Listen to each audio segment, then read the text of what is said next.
నమస్కారం. ఘంటారావానికి స్వాగతం. ముందుగా ప్రధాన అంశాలు. నేడు చట్టసభల్లో బడ్జెట్ ప్రవేశపెట్టనున్న ప్రభుత్వం సుమారు 3.46 లక్షల కోట్ల అంచనాలతో సమర్పణ.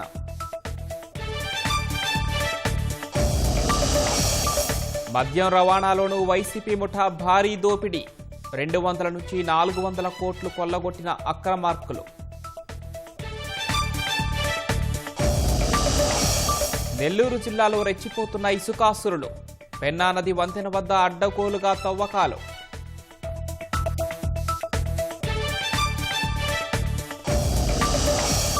బంగ్లాదేశ్ ఎన్నికలు బోటకమన్న హసీనా. ప్రజల భాగస్వామ్యం లేని కృత్రిమ ప్రక్రియ అని వ్యాఖ్య.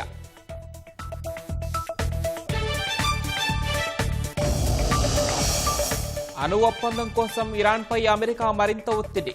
మధ్యప్రాచ్యానికి మరో యుద్ధ నౌక తరలింపునకు నిర్ణయం.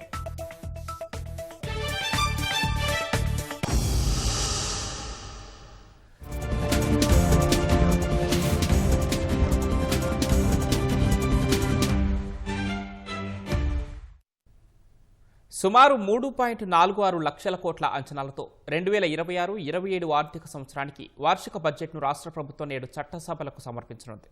ఎన్నికల మేనిఫెస్టోకు అనుగుణంగా ఫలితాలు రాబట్టేలా ఈ బడ్జెట్ కేటాయింపులు ఉండనున్నాయి. సూపర్ 6 పథకాలు, పోలవరం ప్రాజెక్టు సహా అన్ని ప్రాంతాలకు సాగు, తాగునీటి భరోసా ఇచ్చే సాగునీటి ప్రాజెక్టులు, అమరావతి నిర్మాణం, రహదారులు, మౌలిక సౌకర్యాల కల్పనే ధ్యేయంగా బడ్జెట్ స్వరూపం ఉన్నట్లు తెలుస్తోంది.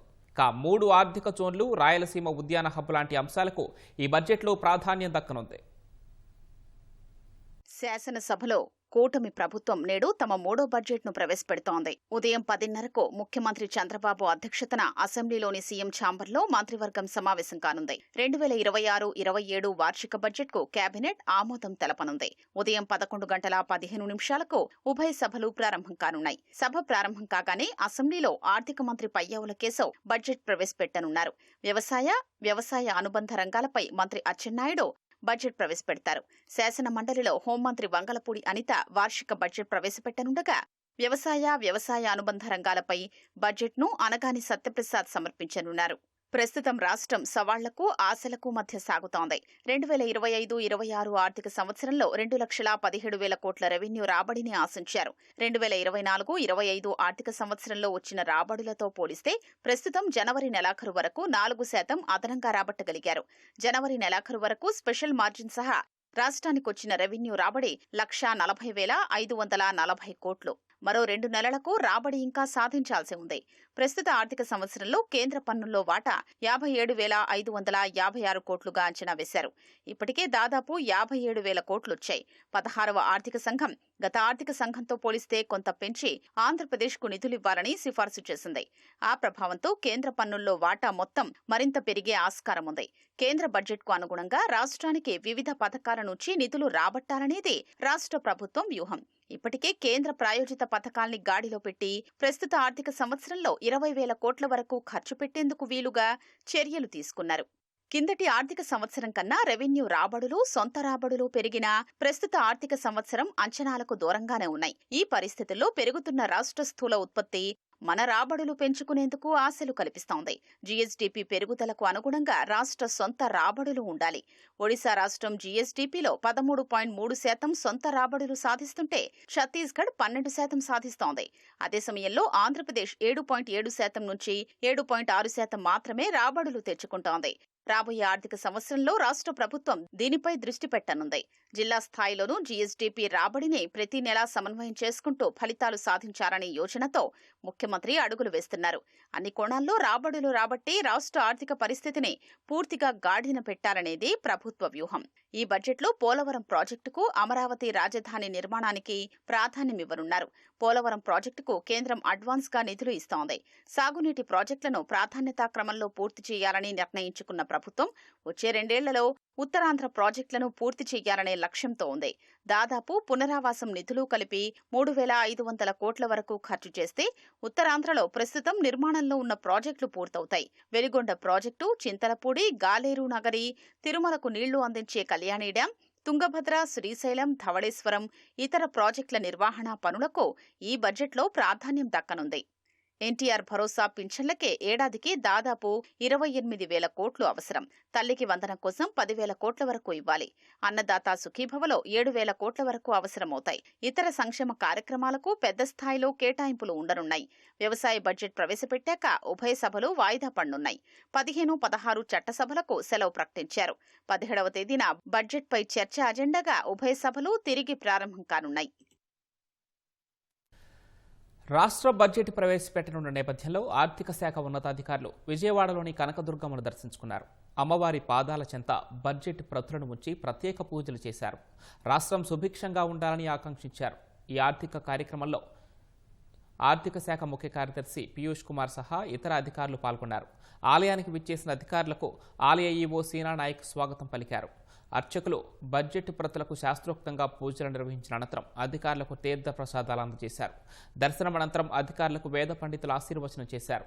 రాష్ట్ర అభివృద్ధిని, ప్రజా సంక్షేమాన్ని కాంక్షిస్తూ రూపొందించిన ఈ బడ్జెట్ నిర్విఘ్నంగా అమలు కావాలని అధికారులు ప్రార్థించారు. మద్యం కుంభకోణంలో వేల కోట్లు దండుకున్న వైసీపీ ముఠా డిపోల నుంచి చేసే మద్యం రవాణాలోనూ మహాదోపిడీకి పాల్పడింది. ఒక్కో కేసు రవాణా ఛార్జీ 13 రూపాయలు ఉండగా దాన్ని 34కు పెంచి వైసీపీ నేతలు 200 నుంచి 400 కోట్లు కొల్లగొట్టారు. రాజకేశ్రెడ్డి ముసుగు సంస్థ సిగ్మా లాజిస్టిక్స్ను ముందు పెట్టి ఈ దందాను నడిపించారు. జగన్ జమానాలో మద్యం సరఫరా ఆర్డర్ల జారీ ద్వారా వేల కోట్ల రూపాయల ముడుపులు కొల్లగొట్టిన వైసీపీ ముఠా అప్పట్లో ఏపీఎస్ బీసీఎల్ డిపోల నుంచి ప్రభుత్వ దుకాణాలకు మద్యం రవాణా వ్యవహారంలోనూ మరో కుంభకోణానికి పాల్పడింది. అందులో 200 నుంచి 400 కోట్లు దోచుకుంది. దొంగలు కలిసే ఊళ్లు పంచుకున్నట్లుగా వైసీపీ ముఖ్య నేతల్లో పలువురు 2-3 జిల్లాల్ని వంతులేసుకుని మరీ దోచేశారు. కొందరు నేతలు వారి సంస్థల పేర్లతోనే ఈ దందా చేయగా మరికొందరు మాత్రం బినామీలను ముందు పెట్టి నడిపించారు. విజిలెన్స్ ఎన్ఫోర్స్మెంట్ విచారణలో ఈ కుంభకోణం గుట్టు వీడింది. ఆ నివేదిక ఆధారంగా ఏపీ సిఐడి ఈ నెల 10న కేసు నమోదు చేసింది. 2020-24 మధ్య ఈ ముఠా మద్యం రవాణా టెండర్లలో రిగ్గింగ్, అడ్డగోలుగా రవాణా ఛార్జీలు పెంచేయడం, నిబంధనలు ఉల్లంఘించడం ద్వారా ప్రభుత్వ ఖజానాకు 200 నుంచి 400 కోట్ల మేర నష్టం కలిగించిందంటూ సిఐడి ఎఫ్ఐఆర్లో పేర్కొంది.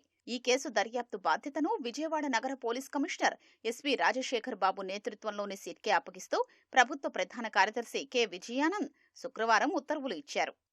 ఏపీఎస్ బీసీఎల్ డిపోల నుంచి ప్రభుత్వ దుకాణాలకు మద్యం సరఫరా చేసే రవాణా కాంట్రాక్టును వైసీపీ హయాంలో తొలుత జిల్లా స్థాయిలో జాయింట్ కలెక్టర్ల నేతృత్వంలోని కమిటీ నిర్ణయించేది. ఎంపిక చేసిన కాంట్రాక్టు సంస్థలకు ఒక్కో మద్యం కేసు రవాణాకు 13 చొప్పున చెల్లించేవారు. వైసీపీ ముఠా ఈ రవాణా కాంట్రాక్టును కేంద్రీకృతం చేసింది. ఏపీఎస్ బీసీఎల్ స్థాయిలోనే కాంట్రాక్టు ఎంపిక జరిగేలా నిబంధనలు మార్పించింది. మద్యం కుంభకోణం కేసులో ప్రధాన నిందితుడు రాజకేశ్రెడ్డి, అతని ప్రధాన అనుచరుడు తూకేకుల ఈశ్వర్ కిరణ్ కుమార్ రెడ్డి వారి ముసుగు సంస్థ అయిన సిగ్మా లాజిస్టిక్స్ కు కాంట్రాక్టు దక్కేలా చేసుకున్నారు. ఒక్కో మద్యం కేసుకు 34 చొప్పున చెల్లించేలా ఒప్పందం చేయించుకున్నారు. ఒక్కో కేసు రవాణాపై 21 చొప్పున లబ్ధి పొందారు. ఏపీఎస్ బీసీఎల్ సిగ్మా లాజిస్టిక్స్ కు 450 కోట్లు చెల్లించింది. తద్వారా ప్రభుత్వ ఖజానాకు భారీగా నష్టం వాటిల్లింది. మద్యం రవాణా మొత్తాన్ని తమ గుత్తాధిపత్యంలోకి తెచ్చుకున్న రాజకేశ్రెడ్డి, తూకేకుల ఈశ్వర్ కిరణ్ కుమార్ రెడ్డిలో సిగ్మా లాజిస్టిక్స్ కు 5% మేర కమిషన్ చెల్లించేవారు. అప్పటి ప్రభుత్వ పెద్దల ఆదేశాల మేరకు వివిధ జిల్లాల్లోని వైసీపీ ముఖ్య నేతలకు ఆయా ప్రాంతాల్లో మద్యం రవాణాను సబ్ కాంట్రాక్టులకు ఇచ్చేశారు. రాయలసీమ ప్రాంతంలో చిత్తూరు నియోజకవర్గ వైసీపీ ఇన్ఛార్జ్ ఎర్రచందనం స్మగ్లర్ ఎంసీ విజయానందరెడ్డి సంస్థ అయిన నిఖిలానంద లాజిస్టిక్స్, ధర్మవరం నియోజకవర్గ వైసీపీ ఇన్ఛార్జ్ కేతిరెడ్డి వెంకట్రామిరెడ్డి బినామీల పేరిట ఉన్న సంస్థలకు సబ్ కాంట్రాక్టులకు ఇచ్చారు. గుంటూరు ప్రాంతంలో మాజీ మంత్రి అంబటి రాంబాబు బినామీ సంస్థకు, ఉభయ గోదావరి జిల్లాల పరిధిలో మాజీ మంత్రి కారుమూరి నాగేశ్వరరావు తనయుడు కారుమూరి సునీల్ పేరిట ఉన్న సంస్థకు కేటాయించారు. ఉత్తరాంధ్రలో అప్పటి మంత్రి బొత్స సత్యనారాయణ మేనల్లుడు, విజయనగరం జెడ్పీ చైర్మన్ మజ్జి శ్రీనివాసరావు అనుచరులు బినామీల పేరిట ఉన్న సంస్థలకు మద్యం రవాణా సబ్ కాంట్రాక్టులు ఇచ్చి దోచుకునేలా చేశారనే ఫిర్యాదులు ఉన్నాయి. దీనిపై కూటమి ప్రభుత్వం విజిలెన్స్ ఎన్ఫోర్స్మెంట్ తో విచారణ చేయించింది. తాజాగా నమోదు చేసిన కేసులో సిఐడి ఎవరెవరిని నిందితులుగా చేర్చిందో ఎఫ్ఐఆర్ ఇంకా వెలుగులోకి రాలేదు. సిట్ దర్యాప్తులో వీరందరి పాత్ర బయటకొచ్చే అవకాశం ఉంది. నెల్లూరు జిల్లాలో ఇసుకాస్తురులు రెచ్చిపోతున్నారు. నెల్లూరు సమీపంలోని పెన్నా వంతెన వద్ద ఇసుకను అడ్డగోలుగా తవ్వేస్తున్నారు. వందలాది ట్రాక్టర్లతో ఇసుకను ఇతర ప్రాంతాలకు తరలించేస్తున్నారు. అధిక ధరలకు విక్రయించి సొమ్ము చేసుకుంటున్నారు. నదీపాయను దాటుకుని ఇసుక తవ్వేస్తున్నారని స్థానికులు ఆరోపిస్తున్నారు. ఇసుక రీచ్కు అనుమతి లేకుండా నిబంధనలకు విరుద్ధంగా తవ్వేస్తున్నారని చెబుతున్నారు.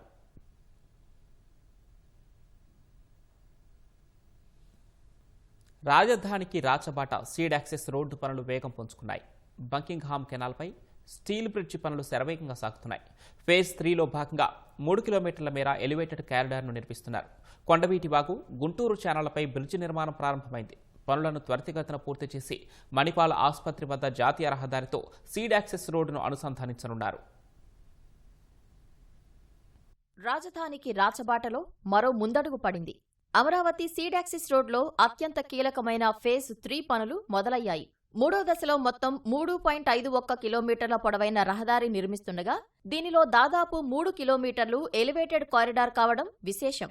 సీడ్ యాక్సిస్ రోడ్ 3వ దశ ప్రకాశం బ్యారేజ్ దగ్గరున్న పంపింగ్ స్టేషన్ వెనుక భాగంలో మొదలై గుంటూరు ఛానల్, కొండవీటి వాగు, బకింగ్హామ్ కాలువల్ని దాటుకుని పాత జీటీ రోడ్డుపైనున్న ఆర్చ్ బ్రిడ్జ్ మీదుగా సీతానగరం కొండ పక్క నుంచి వెళ్లి మణిపాల్ ఆసుపత్రి వద్ద చెన్నై కోల్కతా జాతీయ రహదారిలో కలుస్తుంది. మణిపాల్ ఆసుపత్రి వద్ద ట్రంపెట్ ఇంటర్చేంజ్ నిర్మిస్తారు. సీడ్ యాక్సిస్ రోడ్ ఫేజ్ 1-2 పనులు చేస్తున్న గుత్తేదారు సంస్థ ఎన్సీసీనే ఫేజ్ 3 పనుల్ని కూడా దక్కించుకుంది. ప్రస్తుతం కొండవీటివాగు, గుంటూరు ఛానళ్లపై బ్రిడ్జ్ నిర్మాణానికి పైల్స్ పనులు మొదలయ్యాయి. సీడ్ యాక్సిస్ రోడ్ ఫేజ్ 3 రహదారి అంచనా వ్యయం 512 కోట్ల రూపాయలు కాగా పన్నులు, ఇతర వ్యయాలు కలిపితే ఇంకా పెరగనుంది. ఫేజ్ 3లో భాగంగా కొండవీటివాగు, గుంటూరు ఛానల్పై 262 మీటర్ల పొడవైన బ్రిడ్జ్ నిర్మించనున్నారు. దాని తర్వాత మళ్లీ సుమారు 100 మీటర్ల పొడవైన రోడ్డు ఉంటుంది. అక్కడి నుంచి ఎలివేటెడ్ కారిడార్ మొదలవుతుంది. పాత జీటీ రోడ్లో భాగంగా బకింగ్హామ్ కెనాల్పై నిర్మించిన ఆర్చ్ బ్రిడ్జ్ మీదుగా ఎలివేటెడ్ కారిడార్ వెళ్తుంది. మధ్యలో రైల్వే లైన్ కూడా దాటాల్సి ఉంటుంది. ఆర్చ్ బ్రిడ్జ్ నుంచి రైల్వే లైన్ దాటే వరకు బ్రిడ్జ్ చాలా ఎత్తులో ఉంటుంది. ఆ భాగాన్ని ఎక్స్ట్రా డోస్ బ్రిడ్జ్ గా పిలుస్తారు. సీడ్ యాక్సిస్ రోడ్డును పాత జీటీ రోడ్డుతోనూ అనుసంధానిస్తున్నారు. ఇందుకోసం బకింగ్హామ్ కాలువపై స్టీల్ బ్రిడ్జ్ నిర్మాణ పనులు శరవేగంగా జరుగుతున్నాయి. ఇది ప్రీకాస్ట్ బ్రిడ్జ్. బ్రిడ్జ్ భాగాల్ని హైదరాబాద్లో తయారు చేయించి ఇక్కడికి తెచ్చి అమరుస్తున్నారు. స్టీల్ గడ్డర్లు అమర్చే పనులు జరుగుతున్నాయి. 4 వరుసలుగా నిర్మిస్తున్న దీని పొడవు 110 మీటర్లు. కొండవీటివాగు, గుంటూరు ఛానళ్లపై నిర్మిస్తున్న వంతెనలు దాటాక సీడ్ యాక్సిస్ రోడ్డును స్టీల్ బ్రిడ్జితో అనుసంధానిస్తూ ఒక రోడ్డు నిర్మిస్తారు. విజయవాడ నుంచి ప్రకాశం బ్యారేజ్ మీదుగా అటు మంగళగిరి వైపు నుంచి రాజధానిలోకి వెళ్లేవారు ఈ స్టీల్ బ్రిడ్జ్ మీదుగా సీడ్ యాక్సిస్ రోడ్లోకి ప్రవేశించవచ్చు. స్టీల్ బ్రిడ్జ్, కొండవీటివాగు, గుంటూరు ఛానళ్లపై బ్రిడ్జిల నిర్మాణం పూర్తయితే మొదట సీడ్ యాక్సిస్ రోడ్డును పాత జీటీ రోడ్డుతో అనుసంధానిస్తారు. ఫేజ్ 3 నిర్మాణం పూర్తయ్యే వరకు స్టీల్ బ్రిడ్జ్ మీదుగా రాజధానిలోకి రాకపోకలు సాగించేందుకు వెసులుబాటు లభిస్తుంది. ప్రస్తుతం కృష్ణా కరకట్టే ప్రధాన రహదారిగా ఉంది. స్టీల్ బ్రిడ్జ్ నిర్మాణానికి మార్చి నెలాఖరు వరకు సమయం పడుతుంది. కొండవీటివాగు, గుంటూరు ఛానళ్లపై బ్రిడ్జ్ నిర్మాణం మే నెలాఖరుకు పూర్తయ్యే అవకాశం ఉంది. రాజధానికి ప్రధాన అనుసంధాన రహదారి సీడ్ యాక్సిస్ రోడ్డే. రాజధానిలోని బోరుపాలెం నుంచి మణిపాల్ ఆసుపత్రి వరకు నిర్మిస్తున్నారు. దీని మొత్తం పొడవు 21.78 కిలోమీటర్లు. 2016లోనే నిర్మాణం మొదలైంది. తొలి దశలో బోరుపాలెం నుంచి మంతెన సత్యనారాయణరాజు ప్రకృతి ఆశ్రమం వరకు సుమారు 14.35 కిలోమీటర్ల పొడవైన రహదారి నిర్మాణం పూర్తి చేశారు. మంతెన ఆశ్రమం నుంచి ప్రకాశం బ్యారేజ్ వరకు 3.92 కిలోమీటర్లు. 2వ దశ రహదారి నిర్మాణం భూసేకరణ సమస్యలతో నిలిచిపోయింది. ఇప్పుడు సీడ్ యాక్సిస్ రోడ్డు పనులు వేగం పుంజుకున్నాయి. ఫేజ్ 2 నిర్మాణానికి భూ సమీకరణలో ఇంకా భూములు ఇవ్వని రైతుల్ని ఒప్పించేందుకు సిఆర్డీఏ అన్ని ప్రయత్నాలు చేస్తోంది. కొందరు రైతులు ముందుకొచ్చి భూములివ్వటంతో 2వ దశ నిర్మాణ పనులు వేగవంతం చేసింది. ఇప్పటికీ ముందుకు రాని రైతుల నుంచి భూములు తీసుకునేందుకు భూసేకరణ నోటిఫికేషన్ జారీ చేసింది. సీడ్ యాక్సిస్ రోడ్ ఫేజ్ 1ను 9 వరుసలుగా నిర్మించారు. ఫేజ్ 2 కూడా 9 వరుసలుగానే నిర్మించనున్నారు. మొదట మధ్యలో 3 వరుసల రహదారి నిర్మిస్తున్నారు. భూగర్భ డ్రైనేజ్, నీటిపారుదల వ్యవస్థ, విద్యుత్, ఐటీసీ కేబుళ్లు వంటివన్నీ డక్టుల్లో ఏర్పాటు చేస్తారు. వాటి నిర్మాణం పూర్తయిన తర్వాత అటూ ఇటూ చెరో 3 వరుసల చొప్పున మిగతా 6 వరుసలు పూర్తి చేస్తారు. ఫేజ్ 2 రహదారిని మంతెన ఆశ్రమం నుంచి ప్రారంభించి భూసేకరణ సమస్య లేనంత వరకు 1.6 కిలోమీటర్ల పొడవున 3 వరుసలుగా నిర్మించి కృష్ణా కరకట్ట రోడ్డుకు తాత్కాలికంగా కలిపారు. కరకట్ట రోడ్డుపై రద్దీని కొంతవరకు తగ్గించేందుకు ఈ ఏర్పాటు చేశారు. Kondaveetivagu, Guntur ఛానల్పై bridge, Buckingham కెనాల్పై steel బ్రిడ్జిల నిర్మాణం పూర్తి చేసి సీడ్ యాక్సిస్ రోడ్డును పాత జీటీ రోడ్డుతో అనుసంధానిస్తే కరకట్ట రోడ్డుపై రద్దీ బాగా తగ్గుతుంది. సీడ్ యాక్సిస్ రోడ్డు ఫేజ్ 3 నిర్మాణం కూడా పూర్తయి జాతీయ రహదారితో అనుసంధానిస్తే రాజధానికి పూర్తి స్థాయిలో రాచబాట ఏర్పాటు కానుంది. రాష్ట్రాన్ని ప్రపంచ పర్యాటక గమ్యస్థానంగా చేయడానికి కూటమి ప్రభుత్వం కృతనిశ్చయంతో పనిచేస్తుందని మంత్రి కందుల దుర్గేష్ అన్నారు. నేషనల్ ట్రావెల్ మార్ట్ పేరుతో విశాఖలోని వి కన్వెన్షన్ సెంటర్లో టూర్ ఆపరేటర్లతో పర్యాటక శాఖ జాతీయ స్థాయి సమావేశం నిర్వహించింది. ఈ కార్యక్రమానికి దేశవ్యాప్తంగా సుమారు 600 మంది టూర్ ఆపరేటర్లు, హోటల్ యాజమాన్యాల ప్రతినిధులు పాల్గొన్నారు. రాష్ట్రంలోని ప్రముఖ పుణ్యక్షేత్రాలు, పర్యాటక ప్రాంతాలపై వారికి అవగాహన కల్పించారు. ఇతర రాష్ట్రాల సందర్శకులను ఏపీకి రప్పించే విధంగా టూర్లను ఏర్పాటు చేయాలని దుర్గేష్ విజ్ఞప్తి చేశారు. ప్రముఖ దేవాలయాలు అన్నింటినీ కలుపుతూ ప్రత్యేక టూర్లను ఏర్పాటు చేయడంతో పాటు రాష్ట్ర సంస్కృతి సాంప్రదాయాలు ప్రతిబింబించే పర్యాటక ప్రాంతాలను సందర్శించేలా ప్రత్యేక ఏర్పాట్లు చేస్తున్నట్లు మంత్రి వెల్లడించారు. అరకులో పెద్ద సంఖ్యలో టెంట్ సిటీలను ఏర్పాటు చేయనున్నట్లు చెప్పారు. అన్ని పర్యాటక ప్రాంతాల్లోనూ అధునాతన రవాణా సౌకర్యంతో పాటు వసతి ఏర్పాట్లను చేస్తున్నట్లు తెలిపారు. విశాఖలో జరగనున్న అంతర్జాతీయ నౌకాదళ ఉత్సవ ఏర్పాట్లు జోరుగా సాగుతున్నాయి. విదేశీ అతిథుల కోసం పోలీసులు పటిష్ట భద్రతా ఏర్పాట్లు చేపట్టారు.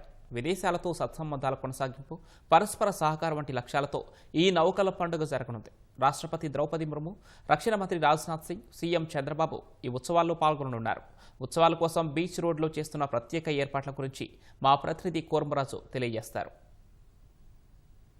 విశాఖపట్నం నౌకాదళ ఉత్సవం కోసం పూర్తి స్థాయిలో సిద్ధమవుతోంది. ఈ నెల 15వ తేదీ నుంచి 25వ తేదీ వరకు మొత్తం ఈ 10 రోజుల పాటు ఈ విశాఖ కేంద్రంగా తూర్పు నౌకాదళం ఆతిథ్యం ఇస్తున్నట్లుగా భారత నౌకాదళం మొత్తం ఆధ్వర్యంలోని ఈ అంతర్జాతీయ నౌకల సమీక్ష, ఇంటర్నేషనల్ ఫ్లీట్ రివ్యూ, అలాగే మిలన్ 2026, మరోవైపు హిందూ మహాసముద్ర ప్రాంత దేశాల నేవీ చీఫ్ల సమీక్ష, వీటన్నిటికి సంబంధించి కాన్క్లేవ్ ఈ 3 జరగనున్నాయి. ఈ నెల 19న విదేశీ నౌకాదళ సిబ్బంది వారందరూ పాల్గొనే సిటీ పెరేడ్ జరుగుతుంది. దీనికోసం విశాఖ బీచ్ రోడ్డు ముస్తాబ్ మనం చూస్తున్నాం. మొత్తం 2 కిలోమీటర్లకు పైగా ఉన్న ఈ బీచ్ రోడ్డు మొత్తం ఇందులో పాల్గొనే దేశాల జాతీయ పతాకాలతోటేమో ఇప్పటికే అలంకరించడం జరిగింది. దాదాపు 3.5 లక్షల మంది వరకు అంటే ఈ సిటీ పెరేడ్ని ప్రత్యక్షంగా వీక్షిస్తారనేసేమో అంచనా. దానికి అనుగుణంగా నౌకాదళ సిబ్బంది, వారి కుటుంబాలు, అలాగే నగర ప్రముఖులు వీరందరూ కూడా వీక్షించేందుకు వీలుగా ఇక్కడ ఏర్పాట్లు చేస్తున్నారు. ప్రధానంగా నౌకల ప్రదర్శన, దీపాల అలంకరణ, అలాగే బాణాసంచా ప్రదర్శన, లేజరు, డ్రోన్ ప్రదర్శన ఉంటాయి. విమానాలకు, నేవీ విమానాలకు సంబంధించిన ప్రదర్శన కూడాను ప్రత్యేకంగా ఈ సిటీ పెరేడ్ సందర్భంగా నిర్వహించనున్నారు. ఇంకోవైపు ఈ అంతర్జాతీయ నౌకాదళ సమీక్ష సందర్భంగా ఏవైతే భారతదేశంతో స్నేహపూర్వకంగా ఉండే దేశాలకు సంబంధించిన నేవీలు, వాటి చీఫ్లు, అలాగే దానిలోని ఉన్నతాధికారులు వీరంతా కూడాను భారత నౌకాదళ అధికారులు, వీరితోటేమో సంప్రదింపులు కానీ, అలాగే ఎక్స్చేంజ్ ఆఫ్ వారి సాంకేతికతను ఒకరితో ఒకరు పంచుకోవడం, ఇటువంటి అన్నీ కూడాను ఈ ఇంటర్నేషనల్ ఫ్లీట్ రివ్యూ సందర్భంగా చేస్తారు. విదేశీ నౌకలు దాదాపు మొత్తం 26 యుద్ధ నౌకలు ఈ ఇంటర్నేషనల్ ఫ్లీట్ రివ్యూలో పాల్గొంటాయని ఇప్పటి వరకు వచ్చిన సమాచారం. ఇవి ఇంకా పెరిగే అవకాశం ఉందని చెప్తున్నారు. భారత రాష్ట్రపతి ద్రౌపది ముర్ము, అలాగే భారత రక్షణ మంత్రి రాజ్నాథ్ సింగ్, ఆంధ్రప్రదేశ్ ముఖ్యమంత్రి చంద్రబాబు నాయుడు, ఇతర కేంద్ర మంత్రులు, నేవీ చీఫ్ ఎట్లాగో ఇక్కడే క్యాంప్ చేయనున్నారు. హిందూ మహాసముద్ర ప్రాంతంలో పరస్పరం ఏ రకంగా సహకరించుకోవాలి, నేవీల మధ్య సహకారం అవసరం, ఏ రకంగా దాన్ని పెంపొందించుకోవాలన్న అంశాలను కూడాను వీళ్ళు ఈ సందర్భంగా చర్చించడం జరుగుతుంది. ఈ నౌకాదళ వాయుసేనకు సంబంధించిన పాఠవాలను ప్రదర్శించడం కూడాను ఈ ఇంటర్నేషనల్ ఫ్లీట్ రివ్యూ సందర్భంగా కూడాను చేస్తున్నారు. 5 నుంచి 8 వేల మంది పోలీసులతోటేమో మొత్తం నగరం అంతా జల్లెడి బట్టి 24 గంటల పాటు ప్రత్యేకమైన ఏర్పాట్లు చేస్తోంది. 2001లో మొట్టమొదటి ఇంటర్నేషనల్ ఫ్లీట్ రివ్యూ ముంబై కేంద్రంగా జరిగింది. 2016లో విశాఖపట్నమే తూర్పు తీరంలోనే ఈ ఇంటర్నేషనల్ ఫ్లీట్ రివ్యూకి ఆతిథ్యం ఇవ్వడం జరిగింది. ఇప్పుడు మళ్ళీ 2026లో విశాఖపట్నమే తిరిగి ఈ ఐఎఫ్ఆర్కి ఆతిథ్యం ఇస్తోంది. తూర్పు తీరంలో విశాఖపట్నం ఎంత ప్రాధాన్యం కలదో ఇండియన్ నేవీ ఈ ఐఎఫ్ఆర్ నిర్వహణ ద్వారా మరోమారు స్పష్టం చేయనుంది. కేవలం శ్రీనివాస్తో, Kurmaraju, ETV news, Visakhapatnam. ETV Eenadu ఆధ్వర్యంలో కడప జిల్లా వైద్య ఆరోగ్య శాఖ కార్యాలయంలో ఉద్యోగులకు సైబర్ నేరాల పట్ల అవగాహన కల్పించారు. సైబర్ ఆసురుల బారిన పడకుండా తీసుకోవాల్సిన జాగ్రత్తల గురించి Kadapa cyber crime police station CI Madhu Malleswarareddy వివరించారు. Digital arrest, honey trap, investment money, APK files తదితర మోసాలపై అవగాహన కల్పించారు. టెక్నాలజీ అనేటువంటిది చాలా పెరిగిపోయింది కాబట్టి ఈజీగా మోసపోవడం అనేటువంటిది జరుగుతుంది. దీంట్లో ఇంకా రకరకాలుగా మోసపోవచ్చు అనేటువంటిది చాలా ఉదాహరణలతో ఈ యొక్క పోలీస్ డిపార్ట్మెంట్ నుంచి వచ్చినటువంటి సిఐ గారు మనకు క్లియర్గా విశదీకరించి బాగా ఎక్స్ప్లెయిన్ చేయడం అనేటువంటి జరిగింది. ఈ సైబర్ క్రైమ్లో ఎస్పెషల్లీ చదువు రాని వాళ్ళకంటే కూడా ఎక్కువ చదువుకునే వాళ్ళే దీంట్లో మోసపోతున్నారు. ఎలా మోసపోతున్నారు అనేది చాలా క్లుప్తంగా చెప్పడం జరిగింది. అలాగే ఎస్పెషల్లీ లేటెస్ట్గా ఇప్పుడు జరిగే డిజిటల్ అరెస్ట్ కానీ, హనీ ట్రాప్ క్రైమ్స్ కానీ ఇట్లాంటి వాటి మీద ఎలాంటి అవగాహన కలిగి ఉండాలి, ఎలా వీటి మీద మనము అవగాహన పెంచుకోవాలి, వీటన్నిటి మీద కూడా చాలా చక్కగా అవగాహన కల్పించడం జరిగింది. ఇప్పుడున్న ఈ జనరేషన్కు ఎక్కువగా ఫేస్బుక్లు వాడడము, ఇన్స్టాగ్రామ్లు వాడడము ఇలాంటివి ఎక్కువైపోయినాయి. ఏదైనా మీకు ఇలా ప్రాబ్లమ్స్ ఉంటే కనుక 1130 అనే నంబర్ను మనం ఎలాగైతే ప్రతి ఒక్కరిని కాంటాక్ట్ చేసుకుంటామో అలాగే కాంటాక్ట్ నెంబర్లో ఇది ఫీడ్ చేసుకొని పెట్టుకుంటే రేపు మనకి ఏదైనా జరిగినప్పుడు వెంటనే వాళ్ళకి ఇన్ఫర్మేషన్ ఇచ్చినచో పై అధికారులు కూడా దీని మీద చర్యలు తీసుకునేదానికి అవకాశం ఉంటుంది. అణు కార్యక్రమంపై ఒప్పందం కుదుర్చుకోవాలని ఇరాన్పై అమెరికా ఒత్తిడి మరింత పెరిగింది. మధ్యప్రాచ్యానికి 2వ విమాన వాహక నౌకను పంపాలని ట్రంప్ సర్కార్ నిర్ణయించింది. ప్రపంచంలోని అతిపెద్ద యుద్ధ నౌకగా పేరుగాంచిన యుఎస్ఎస్ జెరాల్డ్ ఆర్ ఫోర్డ్ ప్రస్తుతం కరేబియన్ సముద్రం నుంచి పశ్చిమాసియాకు బయలుదేరనుంది. గతంలో వెనిజువేలా అధ్యక్షుడు నికోలస్ మదురోను బంధించిన ఆపరేషన్లో యుఎస్ఎస్ జెరాల్డ్ ఆర్ ఫోర్డ్ కీలక పాత్ర పోషించింది. ఇప్పటికే మధ్యప్రాచ్యంలో యుఎస్ఎస్ అబ్రహం లింకన్ విమాన వాహక నౌకను మోహరించిన అగ్రరాజ్యం ఇప్పుడు ఫోర్డ్ను కూడా పంపనుంది. ఒకవేళ ఇరాన్తో ఒప్పందం కుదరకపోతే యుద్ధ నౌక యుఎస్ఎస్ జెరాల్డ్ ఆర్ ఫోర్డ్ అవసరమవుతుందని ట్రంప్ అన్నారు. ఇజ్రాయెల్ హమాస్ యుద్ధం తర్వాత అస్థిర పరిస్థితులు నెలకొన్న మధ్యప్రాచ్యంలో ఈ పరిణామం ప్రాంతీయ ఉద్రిక్తతలను మరింత పెంచనుందని గల్ఫ్ దేశాలు ఆందోళన వ్యక్తం చేస్తున్నాయి. గత వారం ఒమన్, ఖతార్ల మధ్యవర్తిత్వంతో ఇరాన్తో చర్చలు జరుగుతాయని అమెరికా భావించినప్పటికీ అవి ఆశించిన ఫలితాన్నివ్వలేదు. దీంతో సైనిక ఒత్తిడి పెంచాలని ట్రంప్ సర్కార్ భావిస్తున్నట్లు సమాచారం. బంగ్లాదేశ్ జాతీయ ఎన్నికల ఫలితాలపై ఆ దేశ మాజీ ప్రధాని షేక్ హసీనా తీవ్రస్థాయిలో విమర్శలు చేశారు. ఈ ఎన్నికలు ఓ బూటకమని, ప్రజల భాగస్వామ్యం లేని కృత్రిమ ప్రక్రియగా ఆమె అభివర్ణించారు. ఉదయం 11 గంటల వరకు 14.96% ఉన్న పోలింగ్ ఆ తర్వాత గంటకే 32.88% పెరగడంపై ఆశ్చర్యం వ్యక్తం చేశారు. ఆ లెక్కన నిమిషానికి 3.81 లక్షల ఓట్లు పడ్డాయని, ప్రతి పోలింగ్ కేంద్రంలో 5.16 సెకండ్లకు ఒక ఓటు పడిందన్నారు.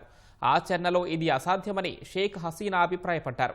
పోలింగ్ కేంద్రాల వద్ద ఓటర్లు కనిపించకపోయినా లెక్కింపు టేబుళ్లపై మాత్రం ఓట్లు ప్రత్యక్షమయ్యాయని ఎద్దేవా చేశారు. మొత్తం 59.44% ఓటింగ్ అనేది నమ్మశక్యంగా లేదన్నారు. ఫలితాల ప్రకటనలో జాప్యం వెనుక పెద్ద కుట్ర దాగి ఉందని బంగ్లా మాజీ ప్రధాని అనుమానం వ్యక్తం చేశారు. ఈ ఎన్నికలను రద్దు చేయడంతో పాటు తాత్కాలిక ప్రభుత్వ అధినేత మొహమ్మద్ యూనస్ రాజీనామా చేయాలని ఆమె డిమాండ్ చేశారు. తటస్థ అపద్ధర్మ ప్రభుత్వం ఆధ్వర్యంలో స్వేచ్ఛా వాతావరణంలో మళ్లీ ఎన్నికలు నిర్వహించాలని షేక్ హసీనా కోరారు.